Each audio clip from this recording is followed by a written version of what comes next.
everyone, in today's video I'll show you how to fix USB not working problem in your device Vivo Y200e.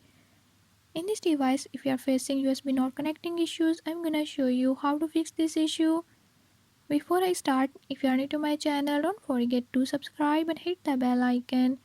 Watch complete video and learn how you can do it. Let's watch the video.